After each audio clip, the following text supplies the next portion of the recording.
नमस्ते दोस्त, स्वागत है आपका रात का सुहाना सफर में। आज की इस शांत रात में हम एक ऐसी कहानी की ओर बढ़ने जा रहे हैं जो शोर नहीं मचाती, बस दिल के किसी कोने को धीरे से छू जाती है। इस कहानी का नाम है लंगड़ा चरवाहा। यह कहानी किसी राजा की नहीं है, ना ही किसी बड़े शहर की चमक दमक से भरी हुई है।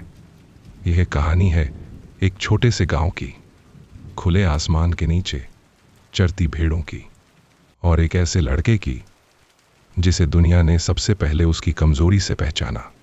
गांव में लोग उसे नाम से नहीं, उसके चलने के ढंग से जानते थे। एक पैर जमीन पर थोड़ा देर से पड़ता था और उसी देर में कई ताने, कई हंसियां, कई सवाल उसके हिस्से में आ जाते थे। वह चरवाहा था, लेकिन सिर्फ जानवरों को नहीं हाँकता था, वह अपने दर्द को भी हर रोज साथ लेकर चलता था। एक ऐसा दर्द जो किसी को दिखाई नहीं देता, लेकिन हर कदम पर महसूस होता है। लोग उसके सामने बातें हल्की कर जाते थे, कभी मजाक में, कभी दया में, पर कोई नहीं जानता था कि उस लंगड़े शरीर के भीतर एक ऐसा मन सांस ले रहा था जो हार मानना नहीं जानता था। और फिर एक दिन ऐसा आया जब उसी चरवाहे की जिंदगी में एक छोटी सी घटना घटी। इतनी छोटी कि किसी ने ध्यान नहीं दिया, लेकिन इतनी गहरी कि उसने आने वाले समय की दिशा बदल दी। आज की यह कहानी उसी दिन से शुरू होती है। यह सिर्फ संघर्ष की कहानी नहीं है, यह उस उम्मीद की कहानी है जो तब भी जलती रहती है जब सब कुछ बुझा सा लगता है। जैसे जैसे आप इस कहानी में उतरेंगे, आपको अपनी ही जिंदगी के कुछ भूले हुए पल याद आने लगेंगे। कभी बचपन की धूल, कभी मां की आवाज, तो कभी वो समय जब हम भी चुपचाप सहते हुए आगे बढ़ते चले गए थे। अगर ऐसी कहानियां आपको सुकून देती हैं, अगर आप चाहते हैं कि शब्द आपको धीरे धीरे नींद की ओर ले जाएं, तो चैनल को सब्सक्राइब जरूर कीजिए, क्योंकि यहां हर रात एक नई कहानी आपके मन को हल्का करने चली आती है। और हां, बताइए जरा, आप किस शहर या किस गांव से सुन रहे हैं, और इस वक्त आपकी घड़ी में क्या समय हो रहा है। आपका हर कमेंट, हर लाइक यह एहसास दिलाता है कि आप वहीं कहीं हैं, इस कहानी के साथ, इस रात के साथ।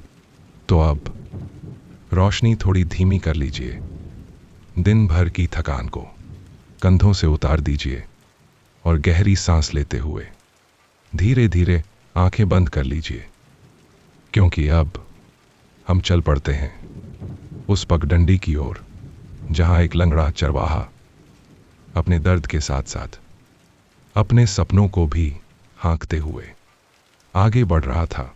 सोहनपुर की सुबह हमेशा एक सी नहीं होती थी। कभी धूप देर से आती, कभी कोहरा जल्दी छा जाता, लेकिन गांव की पगडंडी पर चलने वाला वह लड़का हर रोज उसी समय दिखाई देता था। एक हाथ में लकड़ी की टेक, दूसरे हाथ में भेड़ों की रस्सी, और आंखों में एक ऐसा मौन जो उम्र से कहीं बड़ा लगता था।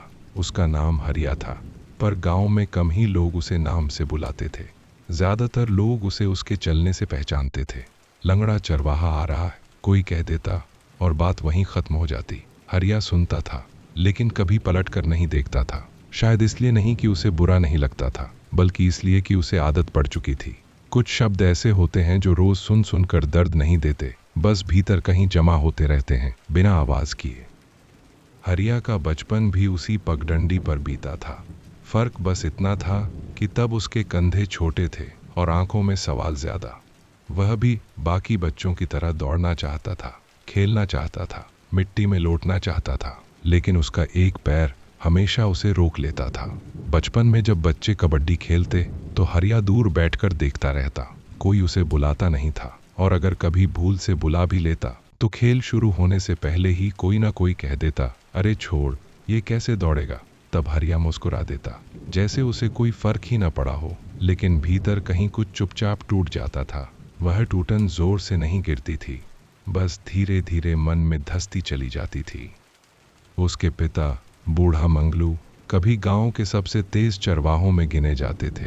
कहते थे कि एक समय था जब मंगलू अकेले 100 भेड़ों को संभाल लिया करता था, लेकिन उम्र और बीमारी ने उसकी कमर तोड़ दी थी। अब वह ज्यादातर खाट पर लेटा रहता और आंखें बंद करके बीते दिनों की बातें करता। हरिया चुपचाप उसके पास बैठ जाता, उसके पैरों में तेल मलता और उसकी बातों को ऐसे सुनता जैसे वे कोई कहानी हो। मंगलू कई बार हरिया के सिर पर हाथ फेरते हुए कहता, तू मुझसे भी आगे जाएगा। हरिया तब कुछ नहीं कहता था। वह जानता था कि पिता की बातों में सच्चाई से ज्यादा उम्मीद होती है, और उम्मीद टूटे तो चोट और गहरी लगती है। हरिया की माँ धन्नो गांव की उन औरतों में से थी जिनकी हंसी कम और मेहनत ज्यादा होती है। सुबह से शाम तक वह कभी चूल्हे के पास, कभी खेत में, कभी किसी के घर मजदूरी करती रहती। उसने कभी अपने बेटे की कमजोरी को बोझ नहीं माना, लेकिन दुनिया की नज़र से उसे बचा भी नहीं पाई। कई बार जब कोई औरत ताना मार देती, बेचारी लंगड़ा छोरा, तो धन्नो बस दांत भींच लेती। वह जानती थी कि जवाब देने से कुछ नहीं बदलता। उसका बेटा जैसे है वैसा ही उसे दुनिया के सामने जीना है। हरिया को भेड़ों के साथ रहना अच्छा लगता था। वे न सवाल पूछती थीं, न ताना मारती थीं। वे बस उसके इशारे समझती थीं। पहाड़ी के उस पार एक खुला मैदान था जहां घास हमेशा हरी रहती थी। हरिया वहीं अपनी भेड़ों को ले जाता। वहां बैठकर वह आसमान देखता, बादलों की शक्लें पहचानता और सोचता कि क्या उसकी जिंदगी भी कभी बदल सकती है। कई बार वह अपने पैर को देखता, उसे जमीन पर जोर से पटकता, जैसे जांच रहा हो कि क्या आज कुछ अलग है, लेकिन हर बार वही सच सामने होता। उसका पैर उसे सीमित करता था और दुनिया उसे उसी सीमा में देखती थी। गांव में एक पुराना बरगद का पेड़ था जहां शाम को लोग इकट्ठा होते थे। वहीं पंचायत लगती, वहीं झगड़े सुलझते और वहीं हंसी मजाक भी होता। हरिया उस पेड़ के पास से अक्सर गुजरता, लेकिन कभी रुकता नहीं था। उसे लगता था कि उस जगह पर उसके लिए कुछ नहीं है। एक दिन जब वह भेड़ों को लेकर लौट रहा था तो उसने सुना कि कुछ लोग उसकी ही चर्चा कर रहे हैं। कोई कह रहा था, बेचारा जिंदगी भर यही करेगा। कोई हंसते हुए बोला, किस्मत खराब हो तो क्या करे। हरिया ने कदम नहीं रोके। वह जानता था कि अगर वह रुकेगा तो उसके भीतर कुछ और टूटेगा। उस रात गांव में अजीब सी खामोशी थी। हवा भी जैसे धीरे चल रही थी। हरिया अपनी झोपड़ी के बाहर बैठा था। आसमान में तारे साफ दिख रहे थे। पिता भीतर सो रहे थे। माँ चूल्हा समेट रही थी। हरिया के मन में कुछ भारी सा था, जैसे कोई बात कहनी हो लेकिन शब्द न मिल रहे हों। उसने टेक को एक तरफ रखा और जमीन पर बैठ गया। पहली बार उसने अपने भीतर यह सवाल उठाया कि क्या उसकी जिंदगी सच में बस यहीं तक है। क्या वह हमेशा लोगों की दया और तानों के बीच ही रहेगा। उस सवाल ने उसे डराया, लेकिन उसी डर में कहीं एक छोटी सी चिंगारी भी थी जिसे वह अभी पहचान नहीं पा रहा था। अगले दिन सुबह वह हमेशा से थोड़ा पहले जाग गया।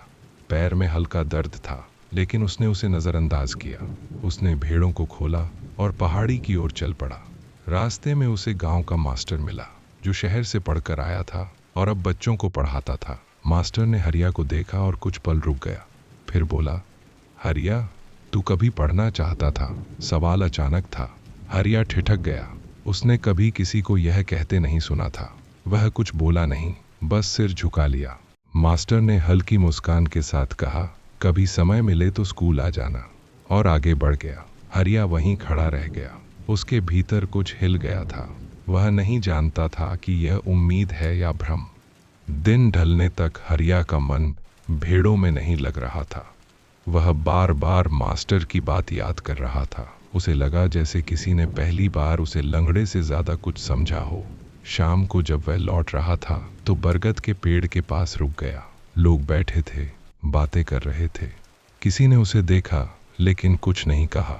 हरिया पहली बार वहां कुछ देर खड़ा रहा। उसे लगा कि शायद उसकी जिंदगी में कुछ बदल सकता है, लेकिन बदलाव का रास्ता कहां से शुरू होगा यह वह नहीं जानता था। रात को उसने पिता से मास्टर की बात का जिक्र किया। मंगलू ने आंखें खोली और देर तक हरिया को देखा, फिर धीमी आवाज में कहा, पढ़ाई आंखें खोलती है बेटा, पैर नहीं सोच आगे बढ़ाती है। हरिया ने पहली बार अपने पिता की बात को गहराई से महसूस किया। माँ चुपचाप सुनती रही।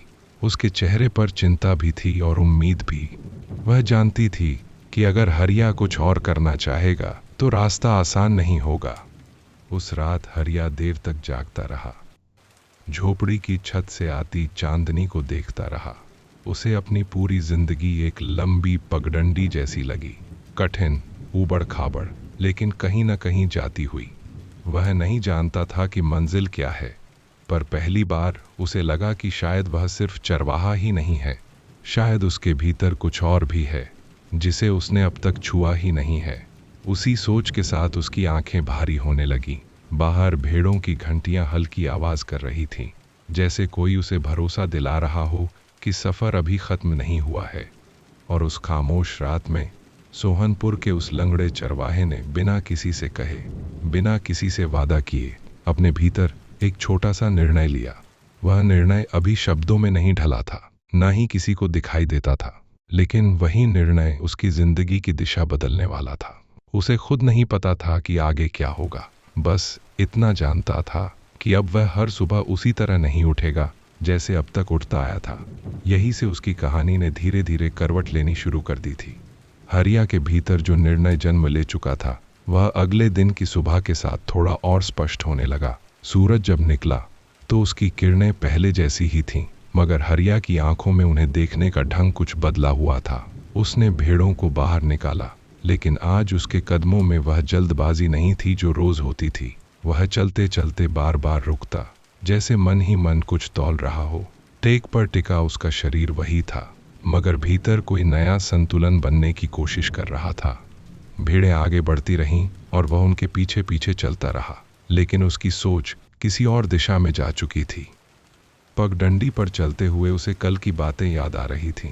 मास्टर का सवाल, पिता के शब्द और माँ की चुप निगाहें। हरिया ने महसूस किया कि पहली बार किसी ने उससे यह नहीं पूछा कि वह क्या नहीं कर सकता, बल्कि यह पूछा कि वह क्या करना चाहता है। यह सवाल उसके लिए नया था, और नया सवाल हमेशा मन में हलचल पैदा करता है। पहाड़ी के उस पार पहुंचकर उसने भेड़ों को छोड़ दिया और खुद एक पत्थर पर बैठ गया। हवा में घास की खुशबू थी और दूर कहीं किसी बच्चे की हंसी सुनाई दे रही थी।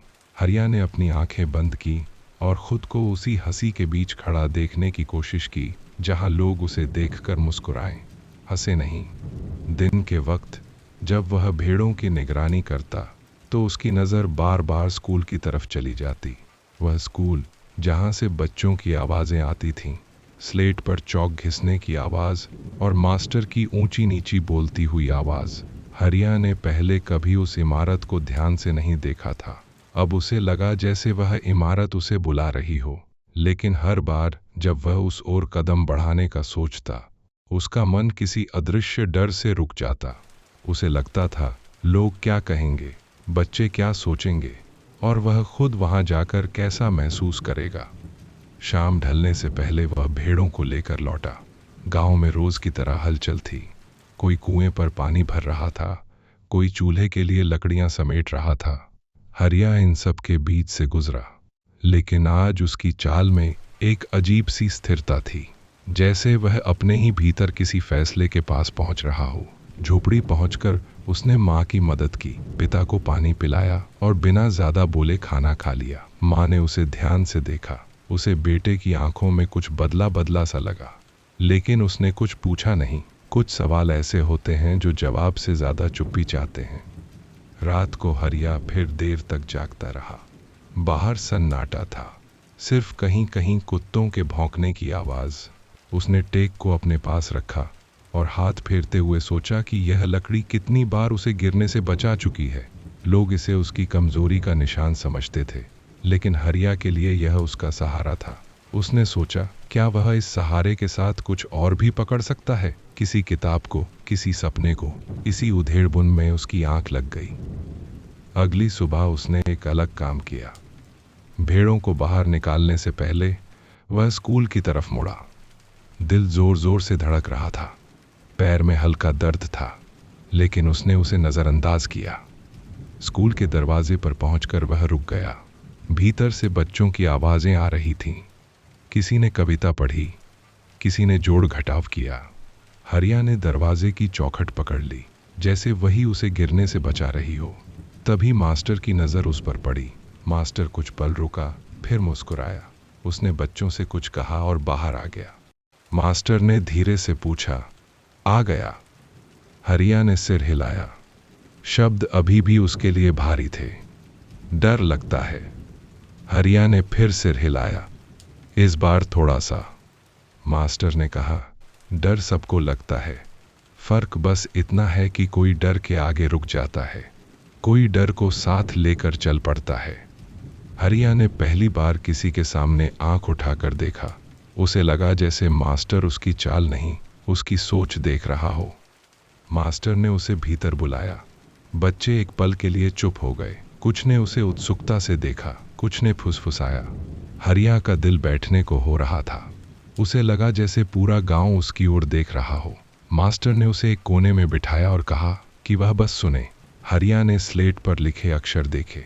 वे अक्षर उसे अजनबी लगे, लेकिन उनमें एक अजीब सी खिंचाव था, जैसे वे कह रहे हों, हमें समझो, हम तुम्हें आगे ले जाएंगे। उस दिन हरिया ज्यादा देर स्कूल में नहीं रुका। कुछ देर बाद वह चुपचाप निकल आया। बाहर आकर उसने गहरी सांस ली। उसे लगा जैसे उसने कोई बहुत बड़ा कदम उठा लिया हो। भेड़ों को लेकर जब वह पहाड़ी की ओर गया तो आज उसके मन में हल्कापन था। वह बार बार अक्षरों को याद करने की कोशिश करता रहा, जैसे वे कोई गीत हों जो धीरे धीरे याद आ रहे हों। गांव में धीरे धीरे बातें फैलने लगी। कोई कहता, लंगड़ा अब स्कूल जाएगा। कोई हंसता, कोई सिर हिलाता। हरिया ने ये बातें सुनी, लेकिन आज उनमें वही चुभन नहीं थी जो पहले होती थी। शायद इसलिए कि अब उसके पास सुनने के लिए कुछ और भी था, अपनी ही आवाज जो कह रही थी कि वह कोशिश कर सकता है। दिन बीतने लगे। हरिया रोज थोड़ा समय स्कूल में बिताने लगा। मास्टर उसे पढ़ाते, बच्चे धीरे धीरे उसे स्वीकारने लगे। कुछ बच्चे अब भी हंसते थे, लेकिन कुछ ऐसे भी थे जो उसके पास बैठने लगे। हरिया ने पहली बार महसूस किया कि दुनिया सिर्फ तानों से नहीं बनी, उसमें जगह भी होती है, बस उसे ढूंढना पड़ता है। घर में भी बदलाव दिखने लगा। पिता अब ज्यादा बात करने लगे। माँ की आंखों में चमक लौट आई। वह अब मजदूरी पर जाते हुए लोगों को बताती, मेरा बेटा पढ़ रहा है। उसके शब्दों में गर्व होता था, और वह गर्व हरिया के भीतर तक पहुंचता था। हरिया अब खुद को सिर्फ लंगड़ा चरवाहा नहीं समझता था। वह अब एक सीखता हुआ इंसान था। लेकिन यह रास्ता आसान नहीं था। कई दिन ऐसे आए जब पैर का दर्द बढ़ जाता, जब लोग फिर से ताना मारते, जब अक्षर समझ में नहीं आते। उन दिनों हरिया रात को चुपचाप रो लेता। आंसू उसके लिए कमजोरी नहीं थे, वे बस थकान उतारने का तरीका थे। रोने के बाद वह फिर उठता, टेक संभालता और अगले दिन की तैयारी करता। एक शाम जब वह भेड़ों को लेकर लौट रहा था, तो बरगद के पेड़ के पास कुछ लोग बैठे थे। उनमें वही लोग थे जो पहले हंसते थे। आज उनकी बातें बदली हुई थीं। कोई कह रहा था, देखो, कोशिश तो कर रहा है। कोई बोला, कौन जाने, कुछ बन जाए। हरिया ने कुछ नहीं कहा, उसने बस कदम बढ़ाए। उसे लगा जैसे उसकी चाल में अब पहले से कम बोझ है। रात को उसने आसमान की ओर देखा।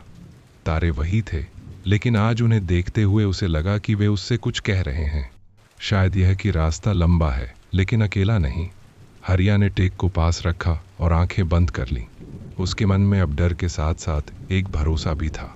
भरोसा इस बात का कि वह चाहे जैसा भी हो, उसकी जिंदगी सिर्फ एक नाम से तय नहीं होगी। उस रात सोहनपुर की हवा में कुछ बदला बदला सा था। कोई बड़ी घटना नहीं घटी थी, कोई चमत्कार नहीं हुआ था, लेकिन एक लंगड़े चरवाहे के भीतर जो बदलाव शुरू हुआ था, वह धीरे धीरे गांव की मिट्टी में अपनी जड़ें जमाने लगा था। और यही वह पल था जहां से उसकी कहानी सिर्फ सहने की नहीं, बल्कि आगे बढ़ने की कहानी बनने लगी थी। समय अपनी चाल से आगे बढ़ता रहा, लेकिन हरिया के भीतर समय अब सिर्फ बीत नहीं रहा था, वह उसे गढ़ रहा था। स्कूल और भेड़ों के बीच उसकी दिनचर्या बट गई थी। सुबह जल्दी उठकर वह पहले भेड़ों को मैदान तक छोड़ आता, फिर टेक के सहारे स्कूल की ओर बढ़ता। कई बार पैर जवाब देने लगता, कई बार मन, लेकिन अब मन हार मानने को तैयार नहीं था। मास्टर ने उसे जल्दी ही समझ लिया था। वे उससे ज्यादा उम्मीद नहीं रखते थे, बस इतना चाहते थे कि हरिया खुद से उम्मीद करना सीख जाए। वे उसे धीरे धीरे अक्षर सिखाते, शब्द जोड़ना बताते, और जब हरिया किसी शब्द को सही पढ़ लेता तो उसकी पीठ थपथपाते। उस एक स्पर्श में हरिया को वह सम्मान महसूस होता जो उसने पहले कभी नहीं जाना था। गांव के बच्चे, अब उसे नए नज़रिए से देखने लगे थे। कुछ बच्चे उसके साथ बैठने लगे, उससे सवाल पूछने लगे। हरिया को हैरानी होती कि लोग उससे कुछ जानना भी चाह सकते हैं। वह झिझकता, शब्दों को सोच समझकर बोलता। उसकी आवाज़ में अब भी हल्की कांप थी, लेकिन उसमें एक सच्चाई थी जो सुनने वाले को रोक लेती थी। धीरे धीरे उसकी पहचान बदलने लगी। अब वह सिर्फ लंगड़ा चरवाहा नहीं था, वह हरिया था जो पढ़ने आता है। लेकिन बदलाव हर किसी को अच्छा नहीं लगता। गांव के कुछ लोगों को यह सब बेकार लगने लगा। वे कहते, भेड़ों का काम छोड़कर पढ़ाई करेगा तो पेट कैसे भरेगा। कुछ लोग यह भी कहते कि मास्टर उसका दिमाग खराब कर रहे हैं। ये बातें हरिया तक भी पहुंचती थीं। कई रातें ऐसी आईं जब वह सोचता रहा कि क्या वह सच में गलत कर रहा है। माँ उसे समझाती, जो दिल कहे वही कर। पिता चुपचाप उसे देखते रहते, जैसे उसकी आंखों में अपना अधूरा सपना ढूंढ रहे हों। एक दिन गांव में पंचायत बैठी। किसी और बात पर चर्चा थी, लेकिन बीच में किसी ने हरिया का जिक्र छेड़ दिया। किसी ने कहा, लंगड़ा छोरा पढ़ेगा। ये भी कोई बात हुई। कुछ हंसे, कुछ चुप रहे। हरिया उस दिन वहां नहीं था, लेकिन उसकी माँ और पिता वहां थे। धन्नो का दिल जोर से धड़कने लगा। मंगलू ने पहली बार खाट से उठकर बोलने की कोशिश की। उसकी आवाज़ कांप रही थी, लेकिन शब्द साफ थे। उसने कहा, अगर मेरा बेटा पढ़ेगा तो क्या किसी का नुकसान होगा। पंचायत में कुछ पल के लिए सन्नाटा छा गया। वह सन्नाटा हरिया की जिंदगी का पहला बचाव था। उस घटना के बाद हरिया के भीतर एक नया भरोसा जन्मा। उसे लगा कि वह अकेला नहीं है। उसने पढ़ाई में और मन लगाया। अक्षर अब धीरे धीरे वाक्यों में बदलने लगे थे। जब वह पहली बार पूरा वाक्य पढ़ पाया तो उसकी आंखें भर आईं। मास्टर ने उसे कुछ नहीं कहा, बस मुस्कुराए। उस मुस्कान में हरिया ने अपने लिए जगह देखी। दिनों के साथ साथ उसकी समझ भी बढ़ने लगी। वह किताबों में लिखी कहानियों को अपने जीवन से जोड़ने लगा। उसे महसूस हुआ कि हर कहानी में कोई ना कोई संघर्ष होता है, और हर संघर्ष का कोई ना कोई रास्ता भी होता है। भेड़ों को चराते हुए वह अब सिर्फ घास नहीं देखता था, वह सोचता था कि अगर वह आगे पढ़ पाया तो शायद वह अपने जैसे और बच्चों की मदद कर सकेगा। लेकिन जीवन आसान रास्ते चुनने नहीं देता। एक दिन पिता की तबीयत अचानक बिगड़ गई। खाट पर लेटे मंगलू की सांसें भारी हो गईं। हरिया घबरा गया। माँ रोने लगी। गांव के लोग इकट्ठा हुए। किसी ने कहा, डॉक्टर को बुलाओ। किसी ने कहा, अब क्या होगा। हरिया पहली बार खुद को बिल्कुल असहाय महसूस कर रहा था। वह पढ़ाई, सपनों, सब कुछ भूलकर पिता के पास बैठ गया। उस रात मंगलू ने हरिया का हाथ पकड़ा और बहुत धीमी आवाज में कहा, रुकना मत, बस इतना ही। वह वाक्य हरिया के भीतर कहीं गहरे उतर गया। कुछ दिनों बाद मंगलू इस दुनिया से चला गया। गांव में शोक था, घर में सन्नाटा। हरिया जैसे अचानक बड़ा हो गया। उसने पिता की जिम्मेदारी अपने कंधों पर महसूस की। भेड़ों का काम, माँ का सहारा और पढ़ाई, सब कुछ एक साथ संभालना आसान नहीं था। कई बार उसे लगा कि वह टूट जाएगा, लेकिन हर बार उसे पिता के शब्द याद आते, रुकना मत। मास्टर ने उसकी हालत देखी और उसे समझाया कि वह पढ़ाई छोड़ न दे। उन्होंने उसे कुछ किताबें दी और कहा कि जब समय मिले पढ़ लेना। हरिया ने वादा किया। अब वह पढ़ाई को सिर्फ अपने लिए नहीं, पिता के लिए भी कर रहा था। यह सोच उसे ताकत देती थी। समय बीतने के साथ हरिया का नाम गांव के बाहर भी पहुंचने लगा। मास्टर ने उसकी लगन देखी और उसे एक छोटी परीक्षा के बारे में बताया, जिससे आगे पढ़ने का रास्ता खुल सकता था। हरिया डर गया। परीक्षा का नाम सुनते ही उसे अपनी कमियां याद आने लगी, लेकिन मास्टर ने उसे भरोसा दिलाया। उन्होंने कहा, हारने का डर ही सबसे बड़ी हार है। हरिया ने पहली बार किसी बड़ी चीज के लिए हामी भरी। परीक्षा का दिन आया। हरिया सुबह जल्दी उठा। उसने पिता की पुरानी शॉल ओढ़ी, माँ के पैर छुए और टेक के सहारे निकल पड़ा। रास्ता लंबा था, लेकिन उसके कदमों में आज अजीब सी मजबूती थी। परीक्षा केंद्र पर कई बच्चे थे, सबके हाथ में कागज, आंखों में डर। हरिया एक कोने में बैठ गया। जब प्रश्न पत्र मिला तो उसके हाथ कांपने लगे, लेकिन उसने गहरी सांस ली और पढ़ना शुरू किया। अक्षर उसके पुराने दोस्त बन चुके थे। परीक्षा के बाद वह चुपचाप लौट आया। उसने किसी से कुछ नहीं कहा, वह बस इंतज़ार करने लगा।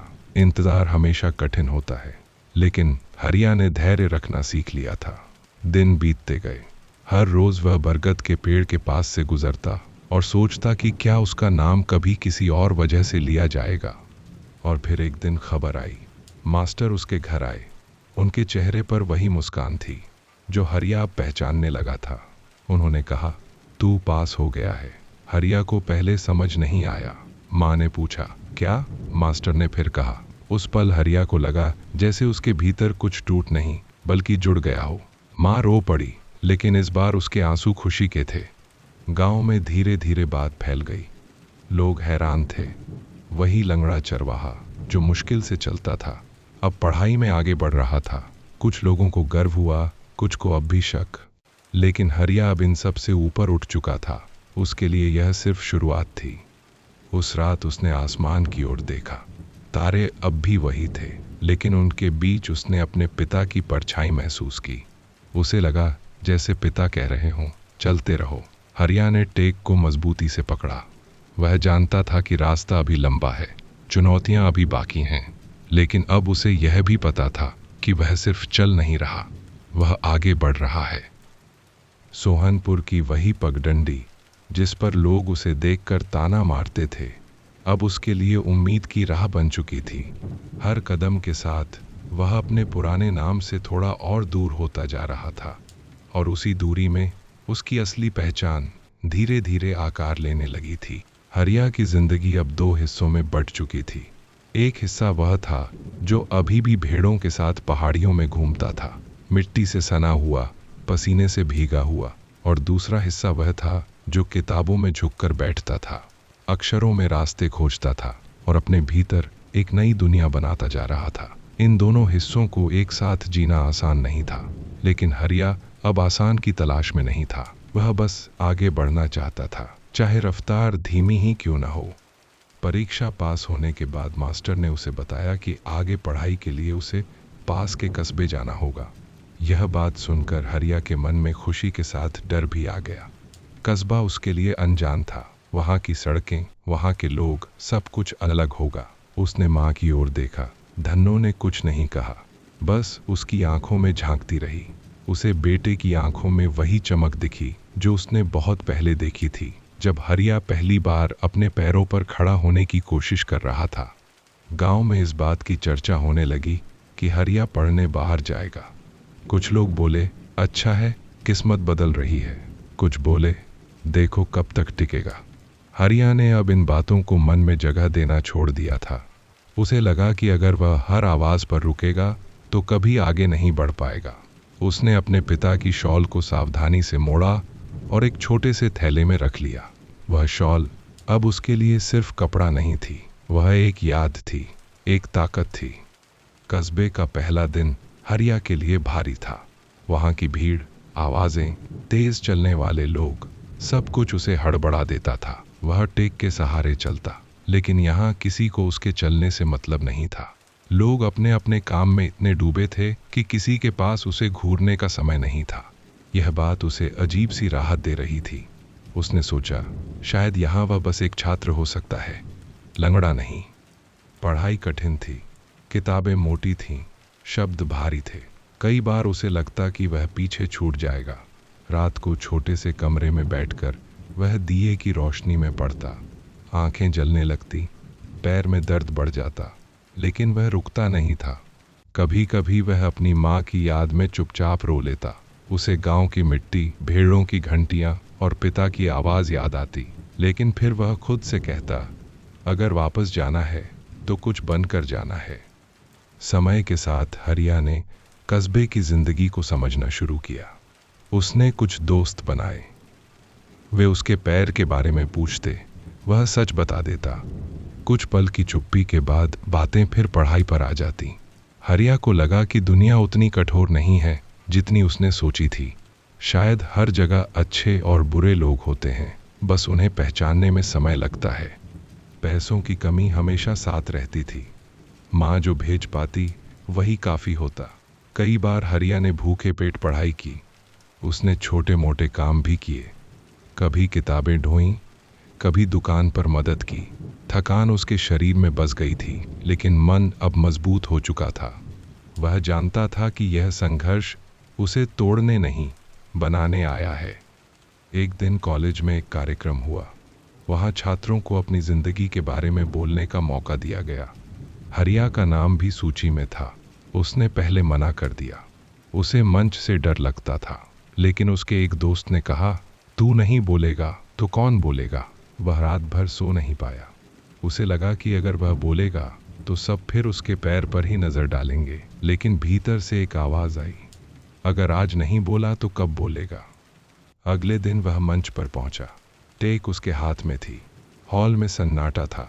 उसने बोलना शुरू किया। आवाज कांपी, लेकिन शब्द सच्चे थे। उसने अपने गांव, अपने पिता, अपनी माँ और अपने संघर्ष के बारे में बताया। उसने कहा कि उसका पैर उसे रोकता नहीं, बस उसे धीरे चलना सिखाता है। जब उसने बोलना खत्म किया तो कुछ पल की खामोशी के बाद तालियां बजने लगी। हरिया की आंखें भर आईं। पहली बार उसे लगा कि उसकी कहानी किसी के काम आ सकती है। उस कार्यक्रम के बाद कई लोग उससे मिलने आए। किसी ने कहा कि उसने हिम्मत दी, किसी ने कहा कि उसने सोच बदल दी। हरिया चुपचाप सब सुनता रहा। उसे लगा जैसे उसके भीतर जो दर्द था वही अब उसकी ताकत बन रहा है। पढ़ाई पूरी होने के बाद हरिया के सामने कई रास्ते थे। वह नौकरी कर सकता था, कहीं बस सकता था, लेकिन उसका मन गांव की ओर खिंचता था। उसे अपने जैसे बच्चों की याद आती थी, जो आज भी पगडंडियों पर चुपचाप चलते होंगे। उसने तय किया कि वह वापस सोहनपुर जाएगा।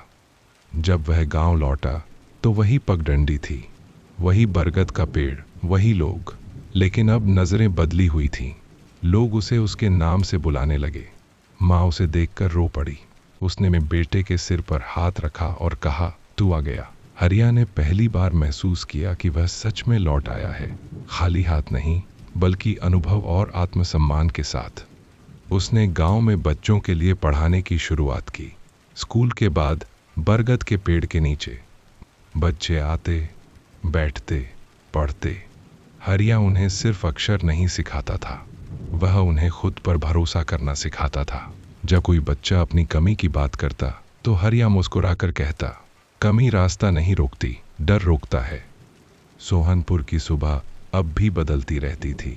कभी धूप देर से आती, कभी कोहरा जल्दी छा जाता, लेकिन अब जब हरिया उस पगडंडी पर चलता था तो लोग कहते थे, देखो हरिया आ रहा है। उसके चलने में अब भी वही लय थी। टेक अब भी उसके साथ थी। फर्क बस इतना था कि अब वह लंगड़ा चरवाहा नहीं था, वह इंसान था जिसने हार नहीं मानी। और जब कभी वह अकेले में आसमान की ओर देखता तो उसे लगता कि उसके पिता मुस्कुरा रहे हैं। वह टेक को हल्का सा जमीन पर टिकाता और मन ही मन कहता, मैं चल रहा हूँ, क्योंकि उसने सीख लिया था कि जिंदगी दौड़ नहीं है, यह बस चलते रहने का नाम है। हरिया की जिंदगी में अब एक नई लय आ चुकी थी, लेकिन यह लय स्थिर नहीं थी। यह हर दिन बदलती थी, बढ़ती थी और कभी कभी उसे भीतर तक हिला भी देती थी। गांव में पढ़ाना शुरू करने के कुछ ही महीनों बाद उसे समझ में आने लगा कि शिक्षा देना किताब खोलकर पढ़ा देने से कहीं ज्यादा गहरा काम है। बच्चों की आंखों में डर था, सपनों की जगह झिझक थी और सवालों से ज्यादा चुप्पियां थीं। हरिया जब उन्हें देखता तो उसे अपना बचपन दिखाई देता, वही दबा हुआ डर, वही हमसे क्या होगा वाला सवाल जो कभी जोर से पूछा ही नहीं गया था। धीरे धीरे बच्चों की संख्या बढ़ने लगी। पहले 5, फिर 10, फिर 20। कुछ बच्चे तो दूर के टोले से भी आने लगे। बरगद के नीचे बैठने की जगह कम पड़ने लगी, लेकिन किसी ने शिकायत नहीं की। बच्चे जमीन पर सटकर बैठते, जैसे उन्हें डर हो कि अगर जरा सा भी हिले तो यह मौका उनसे छिन न जाए। हरिया जब उन्हें पढ़ाता तो बीच बीच में रुककर उनकी आंखों में देखता, ताकि उसे यकीन हो सके कि वे सिर्फ सुन नहीं रहे, समझ भी रहे हैं। गांव के कुछ लोग अब भी शक की नजर से देखते थे। उन्हें लगता था कि पढ़ाई से पेट नहीं भरता। वे कहते, हरिया, बच्चों को खेत में हाथ बटाने दे, ये किताबें क्या करेंगी। हरिया चुपचाप सुनता, बहस नहीं करता। उसे पता था कि हर सोच एक ही दिन में नहीं बदलती। कुछ बीज मिट्टी में देर से अंकुरित होते हैं, लेकिन जब होते हैं तो मजबूत होते हैं। माँ धन्नो अब पहले से ज्यादा शांत दिखने लगी थी। उसके चेहरे की लकीरों में चिंता कम और संतोष ज्यादा था। वह रोज सुबह हरिया के लिए चूल्हे पर कुछ न कुछ बना देती, भले ही घर में बहुत कुछ न हो। जब हरिया बच्चों को पढ़ाने जाता तो वह दूर से उसे जाते हुए देखती रहती। उसके मन में एक अजीब सा भरोसा जन्म ले चुका था, जैसे उसका बेटा अब सिर्फ उसका नहीं रहा, वह पूरे गांव का हो गया हो। एक दिन गांव में सरकारी अफसर आए स्कूल की स्थिति देखने। गांव वालों ने उन्हें बताया कि अब यहाँ हरिया बच्चों को पढ़ाता है। अफसरों ने हरिया से बात की। उन्होंने उसके पढ़ाने का तरीका देखा, बच्चों से सवाल पूछे। बच्चे जवाब देते समय हिचकिचाए नहीं। यह देखकर अफसर थोड़े हैरान हुए। उन्होंने कहा कि अगर हरिया चाहे तो उसे औपचारिक रूप से शिक्षक बनने का मौका मिल सकता है, बस कुछ प्रक्रियाएं पूरी करनी होंगी। यह बात सुनकर हरिया के भीतर फिर वही डर जागा जो कस्बे जाते समय जागा था। कागज, दफ्तर, नियम, ये सब उसे भारी लगते थे, लेकिन फिर उसे याद आया कि उसने इससे भी मुश्किल रास्ते पार किए हैं। उसने हामी भर दी। प्रक्रिया लंबी थी। कई बार उसे दफ्तर के चक्कर लगाने पड़े। कई बार उसे ऐसा लगा कि शायद यह सब बेकार है, लेकिन हर बार जब वह थक कर लौटता, बच्चे उसे घेर लेते। आज क्या पढ़ाएंगे, और उसका थकान कहीं खो जाती। इसी दौरान गांव में एक घटना घटी। एक बच्चे के पिता ने उसे पढ़ने से रोक दिया। कहा कि अब वह बड़ा हो रहा है, काम करेगा। बच्चा रोता हुआ हरिया के पास आया। हरिया ने उस बच्चे के पिता से बात करने की कोशिश की। पहले तो उसने डांट दिया, लेकिन हरिया ने हार नहीं मानी। वह कई दिनों तक उसके पास गया, समझाता रहा। उसने अपनी कहानी नहीं सुनाई, बस यह कहा कि अगर आज बच्चे को पढ़ने दिया तो कल वह पूरे परिवार का सहारा बन सकता है। आखिरकार उस पिता का मन बदला। जब बच्चा फिर से पढ़ने आया तो उसकी आंखों में जो खुशी थी, उसने हरिया को भीतर तक भर दिया। उसे लगा कि यह वही जीत है जो किसी ताली या पुरस्कार से बड़ी होती है। समय के साथ हरिया को सरकारी स्कूल में अस्थायी शिक्षक का दर्जा मिल गया। यह उसके लिए एक नई शुरुआत थी। अब उसकी जिम्मेदारी बढ़ गई थी। अब वह सिर्फ अपने तरीके से नहीं पढ़ा सकता था, उसे नियमों में भी चलना था। लेकिन उसने नियमों को अपना दुश्मन नहीं माना, उसने उन्हें साधन बना लिया। स्कूल की इमारत पुरानी थी, छत टपकती थी, दीवारों पर दरारें थीं। बरसात में बच्चों को एक कोने में बैठना पड़ता था। हरिया ने इसकी शिकायत ऊपर तक पहुंचाई। शुरू में किसी ने ध्यान नहीं दिया, लेकिन वह रुका नहीं। उसने पत्र लिखे, आवेदन दिए। उसने बच्चों से भी चित्र बनवाए, अपने स्कूल के, अपने सपनों के। जब ये चित्र अधिकारियों तक पहुंचे तो बात बदली। कुछ महीनों बाद स्कूल की मरम्मत शुरू हुई। गांव वालों ने पहली बार देखा कि आवाज उठाने से सच में कुछ बदल सकता है। हरिया अब सिर्फ शिक्षक नहीं रहा, वह एक उदाहरण बन चुका था। लोग उससे सलाह लेने आने लगे, कोई कागज भरवाने, कोई अपने बच्चे के भविष्य को लेकर। लेकिन हरिया के भीतर एक खालीपन अब भी था। उसे लगता था कि उसने बहुत कुछ पा लिया है, फिर भी कुछ अधूरा है। एक शाम वह अकेला पहाड़ियों की ओर चला गया, वहीं जहां कभी वह भेड़ों के साथ घूमता था। हवा वैसी ही थी, मिट्टी की खुशबू वैसी ही। उसने टेक जमीन पर टिका दी और देर तक खड़ा रहा। उसे लगा जैसे जमीन उससे बात कर रही हो, याद दिला रही हो कि वह कहां से चला था। उसी जगह उसने एक निर्णय लिया। उसने सोचा कि वह गांव में सिर्फ स्कूल तक सीमित नहीं रहेगा, वह पढ़ाई को जिंदगी से जोड़ेगा। उसने बच्चों को खेत दिखाए, उन्हें हिसाब सिखाया, उन्हें बताया कि मेहनत और ज्ञान साथ चलें तो रास्ते आसान हो जाते हैं। साल बीतते गए, बच्चे बड़े होने लगे, कुछ आगे पढ़ने कस्बे गए। जाते समय वे हरिया के पैर छूते। हरिया हर बार उन्हें एक ही बात कहता, जहां भी जाओ खुद को छोटा मत समझना। एक दिन हरिया को वही कस्बा बुलाया गया जहां उसने पढ़ाई की थी। उसे वहां एक कार्यक्रम में बोलने के लिए बुलाया गया। जब वह मंच पर पहुंचा तो भीड़ में उसे अपने पुराने दिन दिखे। उसने वही बात दोहराई जो उसने सालों पहले कही थी, कि उसकी चाल भले धीमी हो लेकिन उसकी दिशा साफ है। जब वह लौटकर गांव आया तो बरगद के नीचे वही बच्चे बैठे थे, नए चेहरे, नई आंखें। हरिया मुस्कुराया। उसने महसूस किया कि उसकी कहानी अब सिर्फ उसकी नहीं रही, वह आगे बढ़ चुकी थी दूसरों की जिंदगी में। और हर सुबह जब वह टेक के सहारे उस पगडंडी पर चलता तो अब पगडंडी छोटी नहीं लगती थी। उसे लगता था कि यह रास्ता कहीं खत्म नहीं होता, क्योंकि कुछ रास्ते जमीन पर नहीं, लोगों के दिलों में बनते हैं। और हरिया जान चुका था, जब दिलों में जगह बन जाए तो मंजिल खुद रास्ता बन जाती है। समय अब हरिया के लिए बोझ नहीं रहा था। वह जैसे समय के साथ एक समझौता कर चुका था। उसकी सुबहें अब उतनी तेज नहीं होती थीं जितनी कभी हुआ करती थीं। टेक पर टिके उसके हाथ में हल्की कंपन आ जाती थी और पैर में दर्द अब मौसम से पहले ही खबर दे देता था। लेकिन उसके मन में अब कोई जल्दबाजी नहीं थी। उसने सीख लिया था कि जिंदगी हर मोड़ पर दौड़ नहीं मांगती, कुछ मोड़ बस ठहर कर देखने को कहते हैं। बरगद के नीचे बैठने वाले बच्चों की आवाज अब भी आती थी, लेकिन उनकी संख्या कम हो गई थी। कई बच्चे बड़े होकर बाहर चले गए थे। जो रह गए थे वे छोटे थे, नए थे, और उनकी आंखों में वही कच्चा डर था जो कभी हरिया की आंखों में हुआ करता था। हरिया अब पहले की तरह ज्यादा बोलता नहीं था। वह एक वाक्य कहता, फिर चुप हो जाता। बच्चे उसी वाक्य को पकड़कर देर तक सोचते रहते। उसे समझ में आ गया था कि हर शब्द को बार बार दोहराने की जरूरत नहीं होती। कुछ शब्द बीज की तरह होते हैं, समय आने पर खुद अंकुरित होते हैं। गांव में अब उसका नाम आदर से लिया जाने लगा था। लोग उसे मास्टर हरिया कहने लगे थे। यह नाम उसे अजीब लगता था। वह खुद को अब भी वही चरवाहा समझता था जो कभी भेड़ों के साथ पहाड़ियों में घूमता था। फर्क बस इतना था कि अब उसकी भेड़ें बच्चे थे और पहाड़ उनके डर और सीमाएं। एक दिन गांव में एक बूढ़ा आदमी आया जो किसी जमाने में हरिया को लंगड़ा कहकर बुलाया करता था। वह अब बहुत कमजोर हो गया था। उसने हरिया के पास आकर बैठने की इजाजत मांगी।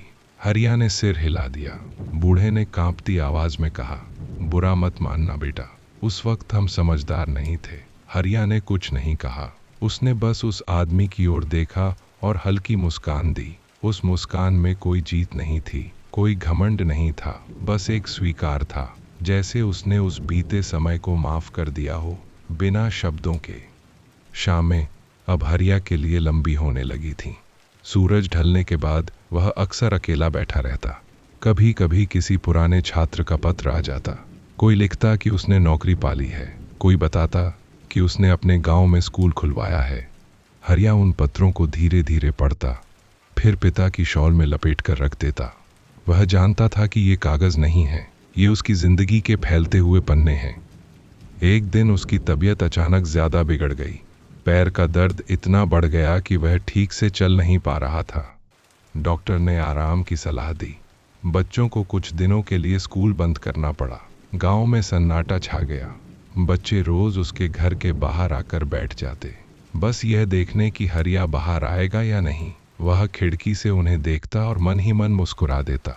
उसे लगा कि अब उसकी मौजूदगी सिर्फ पढ़ाने तक सीमित नहीं रही, वह उनके लिए भरोसे की आदत बन चुकी है। कुछ हफ्तों बाद वह फिर बरगद के नीचे आया। चाल और धीमी हो चुकी थी। बच्चे उसे देखकर दौड़े, लेकिन उसने हाथ उठाकर उन्हें रोका। वह धीरे से बैठा और कहा, आज मैं नहीं पढ़ाऊंगा। बच्चे चुप हो गए। उसने आगे कहा, आज तुम बताओगे कि तुमने क्या सीखा। पहले तो बच्चे झिझके, फिर एक एक करके बोलने लगे। कोई पढ़ा हुआ सुनाने लगा, कोई अपने सपने के बारे में बताने लगा। हरिया सुनता रहा। उस दिन उसने महसूस किया कि अब कहानी आगे बढ़ चुकी है। अब उसे हर शब्द खुद बोलने की जरूरत नहीं है। उस रात वह देर तक सो नहीं पाया। उसे लगा जैसे उसके भीतर सब कुछ शांत हो रहा है, न कोई डर, न कोई अधूरापन, बस एक गहरी थकान जिसमें सुकून भी था। उसने पिता और माँ को याद किया। उसे लगा जैसे वे दोनों कहीं पास ही हैं, बिना बोले। अगली सुबह गांव की पगडंडी पर हरिया नहीं दिखा। बरगद के नीचे बच्चे बैठे रहे। घंटी नहीं बजी, लोग उसके घर पहुंचे। हरिया अपनी खाट पर शांति से लेटा था। उसकी टेक पास ही टिकी हुई थी। चेहरे पर वही हल्की मुस्कान थी जो उसने जिंदगी भर रखी थी। गांव में कोई रोया नहीं, जैसे सबको पहले से पता हो कि यह विदाई दुख की नहीं, पूर्णता की है। उस दिन बच्चों ने खुद स्कूल लगाया। उन्होंने वही किताबें खोली, वही जगह संभाली। किसी ने कहा, हरिया मास्टर देख रहे होंगे, और सच में अगर कोई देख सकता था तो शायद वह देख रहा था, उन आंखों में, उन आवाजों में, उन सपनों में। समय बीतता रहा। बरगद बूढ़ा होता गया, लेकिन उसकी छाया कम नहीं हुई। हरिया की कहानी गांव से बाहर निकल गई। लोग कहते थे एक लंगड़ा चरवाहा था जो रुका नहीं, लेकिन जो लोग उसे सच में जानते थे वे कहते थे वह आदमी था जिसने हमें चलना सिखाया। और आज भी जब सोहनपुर की पगडंडी पर कोई बच्चा किताब लेकर चलता है तो लगता है जैसे हरिया अब भी वहीं कहीं है, धीमी चाल में, साफ दिशा के साथ। क्योंकि कुछ लोग जाते नहीं हैं, वे बस रास्तों में बदल जाते हैं, और हरिया अब एक रास्ता बन चुका था।